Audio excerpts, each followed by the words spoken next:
Durante un congreso, el primer Congreso Nacional de Ufología que se celebró en Barcelona el 3 de diciembre de 1967, un amigo e investigador del tema de los ovnis dijo textualmente estas palabras: la CIA está intentando controlar la fenomenología extraterrestre y la fenomenología parapsicológica como nunca antes había estado haciéndolo. Por ejemplo, hay en esta sala por lo menos 2 personas que yo haya visto, acaso 3, que actualmente están siendo pagadas por los servicios de inteligencia americanos. Y muchos de ustedes son grandes y buenos amigos de ellos, y les están pasando informaciones amistosas que ustedes no saben a dónde van a parar en realidad. Estas palabras, que significaron un auténtico revuelo en ese primer Congreso Nacional de Ufología, fueron dichas por Andreas Faber-Kaiser. Andreas Faber-Kaiser es un hombre que no dice las cosas alegremente. Todos los que le conocemos y hemos seguido su obra sabemos que actúa con razones, que actúa con objetividad y que sus palabras son fundamentadas, no son gratuitas ni mucho menos. No sería necesario, pienso yo, presentar a Andreas Faber-Kaiser, pero tal vez alguno de ustedes, no habitual a los temas que componen el más allá, no le conozca. Andreas Faber-Kaiser es de origen alemán, nació en Barcelona, dirige actualmente desde hace varios años una revista especializada en estos temas, Mundo Desconocido, y ha escrito a lo largo de este tiempo una serie de libros, algunos de ellos francamente interesantes. Yo diría que todos, pero muchos de ellos han despertado polémica. Recuerdo Sacerdotes y Cosmonautas, recuerdo Jesús vivió y murió en Cachemira. Ya nos hicimos eco de ese libro en alguna ocasión, que despertó más de una airada protesta por parte de algunas personas. Y ahora, y haciendo de nuevo incidencia en ese tema de la CIA, Andreas se ha propuesto demostrar que sus palabras en aquel Congreso de Barcelona no eran gratuitas, como les decía antes, sino que están documentadas, y documentadas con documentos, valga la redundancia. Él ha escrito 3 libros, de los cuales ya ha aparecido uno, sobre los ovnis, archivo de la CIA. El primero se hace referencia en él a la documentación y memorandos de la CIA en torno a este tema. Estamos hablando, Andreas, de realidades, no estamos hablando de sospechas ni de ficción, sino de hechos absolutamente comprobados, ¿no? De hechos, porque tú dijiste yo he escrito 3 libros, de hecho no he escrito los 3 libros, he conseguido un material documental y son documentos extraídos del archivo de la CIA y de otros archivos de inteligencia americanos. Entonces sí, hablamos con realidades porque hablamos sobre documentos. Andreas, eso suena como un poco de película de espías, documentos extraídos de los archivos de la CIA. ¿Cómo? ¿De qué manera? ¿A través de qué medios? Bueno, no es tan de película de espías, porque hay que tener en cuenta que el año pasado un grupo de ufólogos, ateniéndose a una ley americana que es la Freedom of Information Act, la ley sobre libertad de información, presentaron una demanda judicial contra la CIA para que en el marco de esta ley de libertad de información diera a publicidad todos los documentos que poseía sobre el tema OVNI, o sea, todo el archivo OVNI de la CIA, de hecho. Yo aproveché la brecha que se ha abierto en los archivos de la CIA mediante esta demanda judicial, y con contactos que ya tenía, no digo permanentemente, pero sí desde hace bastantes años, en Estados Unidos he podido sacar bastante más documentación adicional, y es la que publico en estos 3 libros. Uh-huh. Vamos a hablar de la CIA y vamos a hablar de los ovnis. ¿Desde cuándo, según tu información, la CIA está interesada en reunir información y en manipular de alguna manera? De hecho, lo hace con frecuencia el tema de los ovnis. ¿Cuándo empezó a interesarse en ello? Pues la CIA desde sus comienzos, y el tema se remonta a años anteriores a la creación de la CIA, como tú dijiste antes, a la Segunda Guerra Mundial. De hecho, según mis averiguaciones, el primer hecho que hace interesar a los servicios de inteligencia americanos por el tema OVNI se da el 25 de febrero del año 42, 80 días justos después del ataque a Pearl Harbor, en que una flotilla de 15 a 20 objetos voladores entonces no identificados se presentó sobre las costas del Pacífico americano, estadounidense, entre San Diego y San Francisco, en California, aparentemente supervisando, vigilando los movimientos de material bélico que los americanos estaban concentrando en la costa del Pacífico con destino a Asia. Entonces se dispararon en unos 20 minutos de la noche del 25 de febrero unas 1.400 proyectiles contra estos ovnis que volaban a baja altura y a poca velocidad, 200 millas por hora, sin tocar ni uno solo, a pesar de que, según el informe de la 37 Brigada Antiaérea de Artillería Antiaérea Americana, confirmó entonces la precisión de los disparos, que según sus aparatos de precisión daban el blanco, pero ningún blanco cayó a tierra ni fue tocado.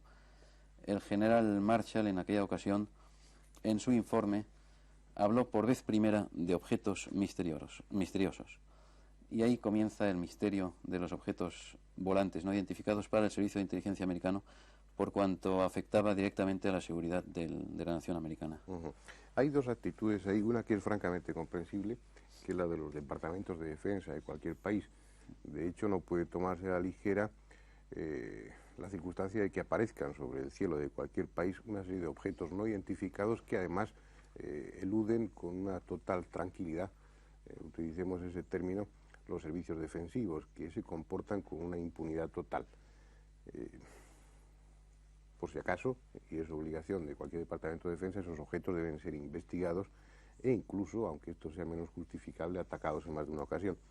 Pero la CIA no ha limitado su actividad a esa recogida de información y en exclusiva al territorio de los Estados Unidos. La CIA está interviniendo activamente en torno al tema OVNI en Estados Unidos y en cualquier país del mundo, allí donde tiene acceso, allá donde llegan sus oficinas y sus agentes. ¿Qué razón puede haber, no ya para recoger información, sino para manipular, como de hecho están haciendo y han hecho el tema OVNI? Bueno, la CIA, el primer informe de la CIA como tal, la agencia de inteligencia, data ya del año 47, el mismo año de fundación de la CIA. Es un informe que da a conocer fenómenos luminosos entonces desconocidos sobre Tashkent, en el Uzbekistán soviético, y a partir de este momento, en los años de la Guerra Fría, hasta el 52, hasta el 55 diríamos, la CIA todavía, bueno, los servicios de inteligencia americanos, no solo la CIA, sino también la inteligencia aérea, sospechaban que tal vez el fenómeno procediera o tuviera su origen en una arma experimental soviética, rusa. Entonces, dentro de la agenda de trabajo de los agentes americanos en los países del bloque soviético, entraba el informar inmediatamente sobre cualquier avistamiento de nuevos objetos volantes en la Unión Soviética. Desde este momento, bueno, esto era lo que entonces se pensaba todavía que podía ser un arma enemiga rusa en este caso. A lo largo, al pasar los años, se dieron cuenta los americanos de que no era un arma experimental rusa, y entonces lo que no aceptan de entrada es que sea una nave de procedencia extraterrestre, el OVNI. Siguen pensando que es un arma secreta de alguna potencia conocida o desconocida, que puede existir alguna potencia que no conozcamos. Pero eso es casi más fantástico que la hipótesis es más fantástica, extraterrestre, ¿no? De acuerdo, sí, estoy de acuerdo personalmente en esta apreciación. Creo que es mucho más lógica la hipótesis extraterrestre, pero a nivel oficial se baraja con una posible potencia no conocida. Pero, Andreas, eso, bajo mi punto de vista, justifica, creo que justifica plenamente, el que la CIA, como cualquier otro organismo, se dedique a la recogida de datos en torno al tema OVNI. En definitiva, es un fenómeno desconocido que potencialmente es peligroso, puesto que no pueden ser controlados de ninguna manera y parecen burlarse de las armas convencionales que utiliza la tecnología terrestre en este momento. Pero ¿qué razones puede tener la CIA para manipular el fenómeno, para manipular la opinión pública, para lanzar cortinas de humo, para distraer de alguna manera a la gente en torno al tema OVNI? ¿Qué razones se te ocurren a ti para eso? Una pura razón que se desprende de estos documentos, además, de seguridad nacional para Estados Unidos. O sea, el OVNI presentaba un doble peligro en cuanto a su visión sobre el cielo americano. Uno era que en Rusia, en los años de la Guerra Fría, como digo, utilizara el fenómeno OVNI como arma psicológica, o sea, hacer ver que los OVNIs, aunque no fueran suyos, sí hacer ver que fueran armas suyas y así asustar a la población norteamericana y demostrar su inmenso poderío y superioridad bélica frente a los Estados Unidos.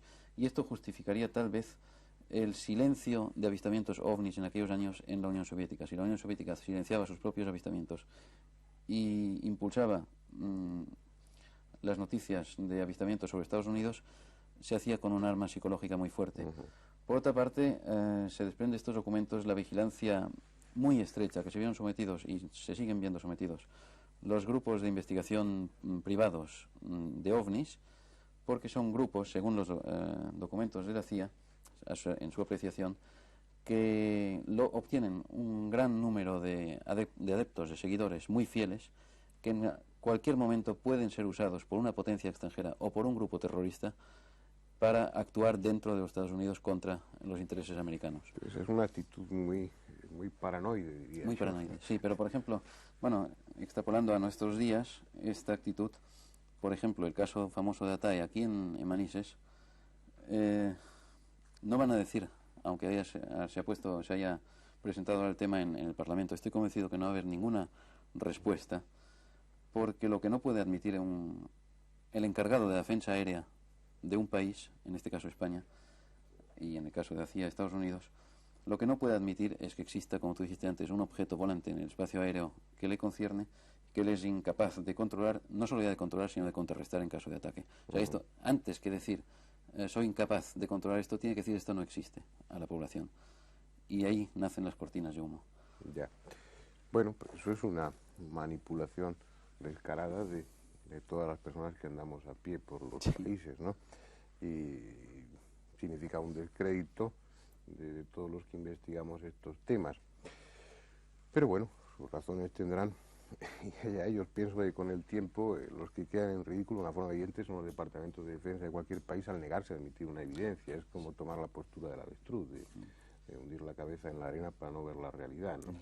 Para no ver el peligro. Yo ahí si permites, te diría que estoy convencido que el día que se demuestre que la procedencia del OVNI es extraterrestre, los servicios de inteligencia dejan de interesarse por el OVNI. O sea, el único interés que tienen es la defensa de su país o de sus intereses. En cuanto a una potencia extranjera, o enemiga, claro, pueda interferir en sus intereses. En cuanto se demuestre que es de procedencia extraterrestre y que el problema pasa de problema de seguridad a problema científico, estoy convencido que dejarán de... ¿Pero tú crees que ya no hay argumentos más que suficientes para que se tome la decisión de aceptarlo como objeto de procedencia extraterrestre? Sí, a nivel de persona de a pie, como dijiste antes, o sea, a nivel particular nuestro, evidentemente el problema está ahí, está en la ciencia y hasta en la filosofía y en el contacto humano.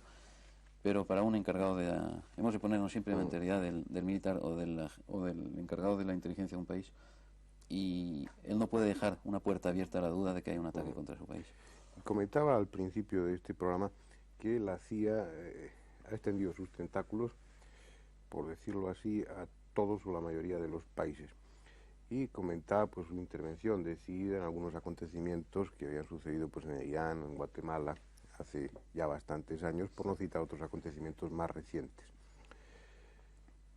¿Sabes, hay en tus documentos o en tu investigación evidencia de que la CIA, en torno al tema OVNI, esté actuando aquí en España también? En España está actuando, sí, está actuando, desde luego que está recogiendo información. No sé si ha dado directrices de cómo actuar el Servicio de Inteligencia Español o la Fuerza Aérea Española. Es posible. Lo que te puedo decir es que hay americanos en los centros de control españoles, como los hay en otros países. Por ejemplo, hace pocos años, en el 76, creo que hubo un avistamiento muy importante en Bahrein, que es un estado minúsculo perdido en el Golfo Arábigo, de un OVNI. Nosotros solicitamos información al aeropuerto, al propio príncipe heredero de Bahrein, sobre este avistamiento, y nos contesta un americano diciendo que es una información reservada. Si esto sucede en un minúsculo estado como es Bahrein, imagínate lo que sucede en un país más integrado en Europa o en Estados Unidos, en América. Hay intervenciones claras en que, se desprende de los documentos, de que en cuanto hay avistamientos OVNI, los encargados de la seguridad o de la defensa aérea del país en que sucede el avistamiento conectan automáticamente con la embajada americana y vía Departamento de Estado llegan a los archivos de la CIA estas informaciones. Tú cuando decías, eso que comentábamos antes en el Congreso de Ufología de Barcelona del año 77, cuando señalabas que en esa misma sala había 2 o 3 personas que pertenecían o que estaban vinculadas a la CIA y que recibían información, o que les dábamos información inocentemente los que investigamos estos temas, ¿realmente estabas haciéndote eco de una sospecha o sabías o tenías evidencia de que esas personas que tú señalabas, que no señalaste, no identificaste, pertenecían o estaban vinculadas a la CIA? Bueno, 2 de ellas tengo pruebas concretas. La tercera dije ya entonces que 2 o 3 personas, porque la tercera persona estaba por confirmar y sigue estando por confirmar. Ya. Entonces se te criticó el que, bueno, si eso lo sabías, ¿por qué no identificabas a esas personas? ¿Por qué no decías quiénes eran para así dejar de darles esa información? ¿Por qué no lo hiciste? Por seguridad de ellas y del tema en sí. O sea, creo que ya es suficiente. Ya, tal vez ya dije demasiado diciendo que había estas personas ahí. Creo que era necesario decirlo, era un toque de aviso, simplemente, de que no todo queda entre amigos o entre investigadores privados, sino que estamos alimentando otros archivos que luego manipulan estos datos. Lo que no se puede dar son los nombres, no ya por seguridad de ellos mismos, sino de todos los que estamos, del tema, no de los que estamos en el tema, sino del tema, porque si poco acceso tenemos ahora, o poco se nos abren las fuentes oficiales, mucho menos se nos abrirían si vamos dando nombres de gente que está implicada. Por ejemplo, se me ocurren muchas preguntas, lo que sucede es que el tiempo, como siempre, es limitado. Por ejemplo, si los hombres de negro, los célebres hombres de negro, en el supuesto de que realmente existan, y datos hay para pensar que sí, que existen, testimonios hay bastante fiables, ¿podrían tener alguna vinculación también con la CIA o es algo que no sabes? No lo sé. De hecho, creo poco en los hombres de negro. Conozco los datos que dices, pero ahí yo no me atrevería a afirmar al 100% que no sean invenciones de los investigadores que dicen haber sido visitados por hombres negros para darse un mayor aire de misterio ellos mismos. Desde luego son tantos los casos que cabría pensar que hay algo. En cuanto hay tantos casos sobre un tema, algo hay de verdad. Que sean la CIA o otra organización, no lo sé. Esto es un poco como el tema humo, que desde luego hay una gran organización manipulándolo, pero que sea extraterrestre humo no lo creo. Que sea la CIA en concreto, los hombres de negro, podría ser, pero me parecen que tienen otros métodos la CIA y que no se visten de negro para sus acciones. Esa recogida de datos, esa manipulación, Andreas, podría llevar hasta el caso de que todos los que investigan este tema, o los que estamos relacionados con él, los que investigamos más o menos modestamente, tuviéramos controlado, por ejemplo, la correspondencia o el teléfono, o estuviéramos sometidos a algún tipo de vigilancia para saber qué datos manejamos. ¿Tú crees que hasta esos extremos puede llegar o está llegando la CIA? Bueno, yo te puedo decir que la obtención de estos documentos ha sido frenada. O sea, vía correo. Yo he ido recibiendo esta información de la CIA y este correo de Estados Unidos me ha tardado hasta 6 y 7 meses. Hubo reclamaciones a correos en Barcelona a nivel de dirección de correos y no me supieron decir dónde estaba el freno.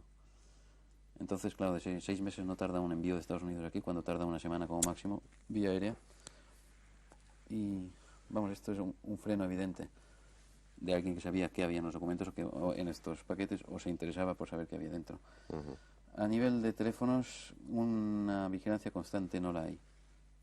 Yo creo que es más a nivel de con quién tratamos la vigilancia. O sea, vigilar nuestras amistades, vigilar nuestro círculo de acción laboral. Esto sí, creo que hay una vigilancia. Bueno, lo que parece evidente es que en ningún caso esa observación o esa intervención de la CIA es peligrosa para los que investigan estos temas, ¿no? No. Puede ser irritante en todo caso, pero no peligrosa.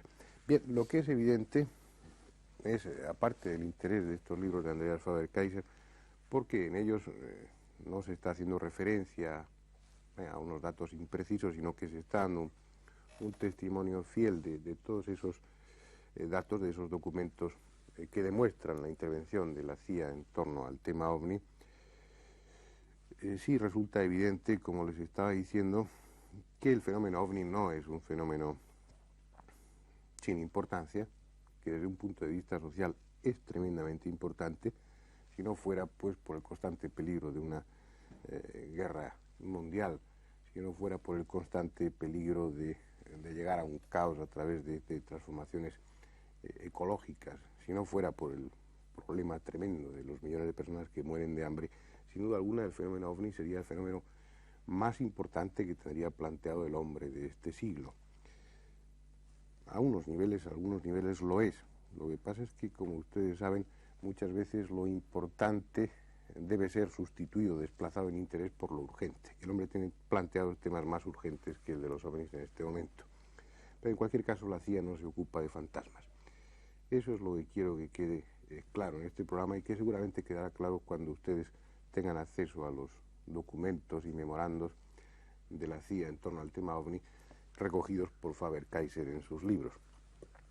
Bien, ya saben ustedes que cuando estén leyendo una información sobre OVNIs en un periódico, la CIA, cómo no, estará detrás de esa información.